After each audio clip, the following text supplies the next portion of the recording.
Guys, tignan nyo itong sana ay pa-press mabuksan ko na itong ang mga, isip at puso ng mga senador at sino ba itong mga to? aayon sa katotohanan at MP yata itong katarungan mga to.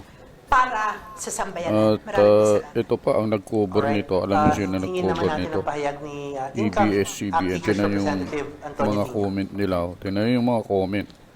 Malinaw Tsaka po yung mga reaction ng sequence mga of tao events, na no? nanonood. Pagkatapos ng Basahin niyo yung eleksyon, mga nagpahayag comment si nila. Pangulong Marcos, Ito yung mga ayaw niya party ng list na impeachment. hindi ko alam kung ano-ano itong Tapos mga dyan, party meron list na isang to. prominenteng leader Pero ng karamihan so-called dyan, traditional opposition na Mga naglatag ng parang ang legal na isinusulong argumento nila na ay wala na ituloy raw ang jurisdiction impeachment.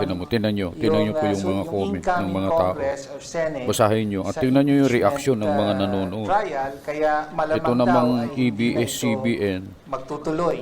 kinover nila Pagkatapos ito. nun, Siya lang ang nag-cover nito, narinig EBS na lang. natin, Ang tingnan nyo sunod-sunod, naman ang iba't yung mga ibang mga comment. senador sa pangunguna ni Senate President na kung bakit nga marami na raw mga legalities and technicalities na magiging hadlang sa pagtuloy ng impeachment.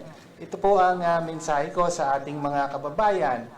No? Hindi po legal ang usapin. No? Malinaw po ang mandato ng konstitusyon.